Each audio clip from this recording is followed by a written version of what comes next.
علی بخش اب کافی حد تک ٹھیک ہو چکا تھا۔ اسپتال کی کھڑکی سے باہر گرتی بارش کو دیکھتے ہوئے وہ صرف ایک بات سوچ رہا تھا۔ کیا واقعی میری محبت کامیاب ہو جائے گی؟ ادھر ایما پہلے سے زیادہ علی کے قریب ہو چکی تھی۔ اس کے والد بھی اب علی سے نفرت نہیں کرتے تھے، مگر ان کے چہرے پر ہمیشہ ایک عجیب سی پریشانی رہتی۔ ایک رات ایما نے اپنے والد کو فون پر کسی سے غصے میں بات کرتے سنا۔ نہیں، یہ راز کبھی باہر نہیں آنا چاہیے۔ ایما حیران رہ گئی۔ اس نے پہلی بار اپنے والد کو اتنا خوفزدہ دیکھا تھا۔ اگلے دن اس نے چپکے سے ان کے آفس کی فائلیں دیکھیں۔ اور جو حقیقت سامنے آئی، اس نے اس کے قدموں تلے زمین کھینچ لی۔ فائلوں میں لکھا تھا کہ کئی سال پہلے پاکستان کے سندھ میں ایک غریب خاندان کی زمین دھوکے سے خریدی گئی تھی، اور وہ زمین کسی اور کی نہیں بلکہ علی کے مرحوم والد کی تھی۔ ایما کے ہاتھ کانپنے لگے۔ اسے سمجھ نہیں آ رہا تھا کہ وہ علی کو یہ سچ کیسے بتائے۔ اسی شام وہ علی سے ملنے گئی، مگر اس کی آنکھوں میں عجیب خوف تھا۔ علی نے پوچھا، کیا ہوا؟ تم اتنی پریشان کیوں ہو؟ ایما خاموش رہی۔ اس کی آنکھوں سے آنسو بہنے لگے۔ اگر تمہیں پتہ چلے کہ میرے خاندان نے تمہارے خاندان کے ساتھ ظلم کیا تھا تو کیا تم مجھ سے نفرت کرو گے؟ یہ سن کر علی حیران رہ گیا۔ ایما نے ساری حقیقت بتا دی۔ کمرے میں خاموشی چھا گئی۔ علی کی آنکھوں میں غصہ، دکھ اور بے یقینی ایک ساتھ نظر آنے لگے۔ تو میرے والد کی بربادی کے پیچھے تمہارا خاندان تھا؟ ایما روتے ہوئے بولی۔ مجھے کچھ نہیں معلوم تھا علی، خدا کی قسم۔ اسی وقت دروازہ کھلا اور ایما کے والد اندر داخل ہوئے۔ ان کے چہرے پر شرمندگی تھی۔ ہاں علی، یہ سچ ہے۔ میرے بزنس پارٹنرز نے تمہارے خاندان کے ساتھ دھوکہ کیا تھا اور میں اس وقت خاموش رہا۔ علی کے دل میں طوفان اٹھنے لگا۔ ایک طرف اس کی محبت تھی اور دوسری طرف اس کے والدین کے ساتھ ہونے والا ظلم۔ اب اسے فیصلہ کرنا تھا۔ بدلہ آ محبت۔ محبت آ بدلہ۔ کمرے میں گہری خاموشی تھی۔ علی بخش کی آنکھوں میں آنسو تھے، مگر چہرے پر سختی بھی نظر آ رہی تھی۔ اس کے ذہن میں اپنے مرحوم والد کی باتیں گونج رہی تھیں۔ بیٹا، انسان بڑا اپنے کردار سے بنتا ہے، نفرت سے نہیں۔ ایما مسلسل رو رہی تھی۔ اگر تم چاہو تو میں ہمیشہ کے لیے تمہاری زندگی سے چلی جاؤں گی، مگر یقین کرو، میں نے کبھی تمہارے خاندان کے ساتھ برا نہیں کیا۔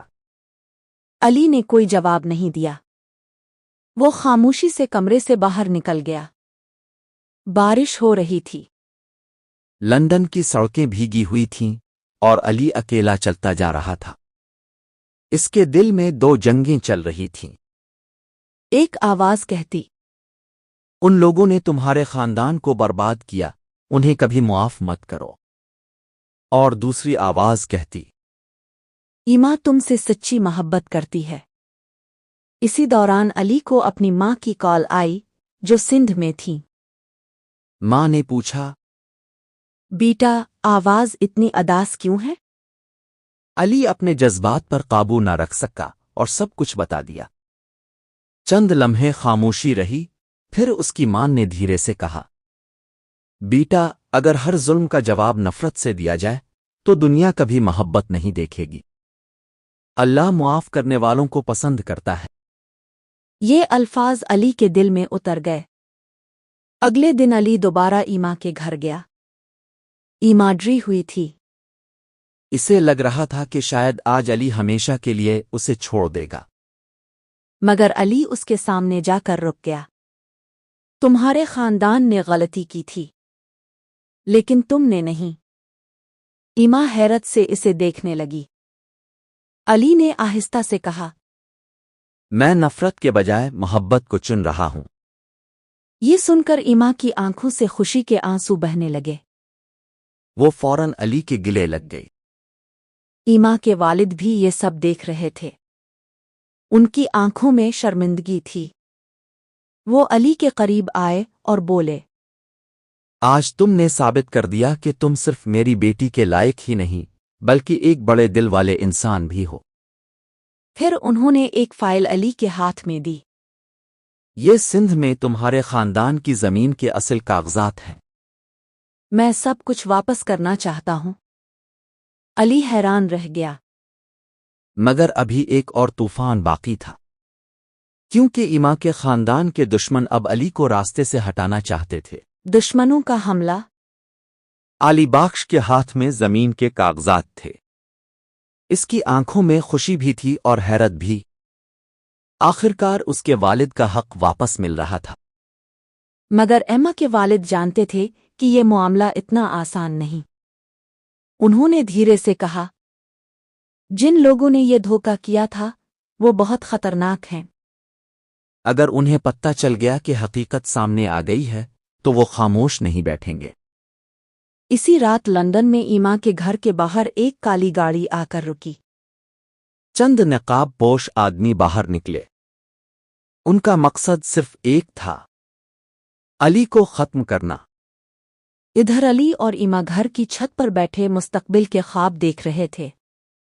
ایما مسکرا کر بولی، میں ایک دن سندھ جانا چاہتی ہوں، دریائے سندھ دیکھنا چاہتی ہوں، تمہارے گاؤں کے لوگ، تمہاری ثقافت۔ علی ہنس پڑا، اور میں تمہیں اصلی سندھی بریانی کھلاؤں گا۔ دونوں ہنس رہے تھے کہ اچانک نیچے سے شیشے ٹوٹنے کی آواز آئی۔ وہ آ گئے۔ ایما کے والد چیختے ہوئے اوپر آئے۔ اسی لمحے گھر کے اندر فائرنگ شروع ہو گئی۔ ایما خوف سے کانپنے لگی، مگر علی فوراً اس کے سامنے کھڑا ہو گیا۔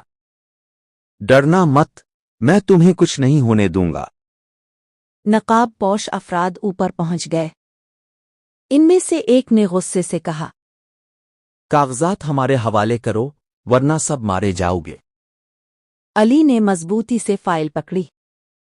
یہ زمین میرے باپ کا حق ہے۔ اچانک ایک آدمی نے بندوق سیدھی ایما کی طرف کر دی۔ فائل دو۔ یہ دیکھ کر علی بغیر سوچے ایما کے سامنے آ گیا، اور علی زمین پر گر گیا۔ ایما چیختی ہوئی اس کے پاس بھاگی۔ اس کے ہاتھ خون سے بھر گئے۔ اسی وقت پولیس کی گاڑیوں کی آواز سنائی دی۔ حملہ آور بھاگنے لگے۔ گھر میں ہر طرف خوف اور چیخیں تھیں۔ ایما روتے ہوئے علی کا سر اپنی گود میں رکھ کر بول رہی تھی، تمہیں کچھ نہیں ہوگا، پلیز آنکھیں کھولو۔ علی نے مشکل سے آنکھیں کھولیں۔ ہونٹوں پر ہلکی مسکراہٹ آئی۔ میں نے کہا تھا نا، تمہیں کچھ نہیں ہونے دوں گا۔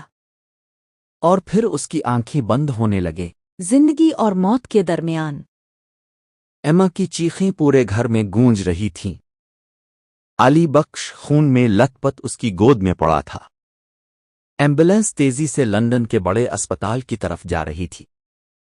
ڈاکٹر مسلسل کوشش کر رہے تھے۔ جلدی، خون بہت بہہ چکا ہے۔ ایما اسپتال کے باہر دیوار کے ساتھ بیٹھی رو رہی تھی۔ اس کے ہاتھ اب بھی علی کے خون سے رنگے ہوئے تھے۔ اس نے آسمان کی طرف دیکھ کر دعا مانگی، میری جان لے لو مگر علی کو بچا لو۔ کئی گھنٹوں بعد آپریشن تھیٹر کا دروازہ کھلا۔ ڈاکٹر باہر آیا۔ گولی دل کے بہت قریب لگی تھی۔ اگلے 24 گھنٹے بہت اہم ہیں۔ یہ سن کر ایما کے والد بھی پریشان ہو گئے۔ انہیں پہلی بار محسوس ہوا کہ علی اب صرف ایک لڑکا نہیں بلکہ ان کے خاندان کا حصہ بن چکا ہے۔ رات کے آخری پہر اچانک علی کی حالت مزید خراب ہونے لگی۔ مشینیں تیز آوازیں دینے لگیں۔ ڈاکٹر بھاگتے ہوئے اندر آئے۔ ایما خوف سے کانپنے لگی۔ نہیں، ایسا نہیں ہو سکتا۔ اسی دوران علی بے ہوشی کی حالت میں ایک خواب دیکھ رہا تھا۔ وہ خود کو سندھ کے اپنے گاؤں میں دیکھتا ہے۔ دریائے سندھ بہہ رہا ہے، ہوا میں مٹی کی خوشبو ہے، اور اس کے مرحوم والد مسکراتے ہوئے اس کے سامنے کھڑے ہیں۔ بیٹا، ابھی تمہارا وقت نہیں آیا۔ تمہیں اپنی محبت مکمل کرنی ہے۔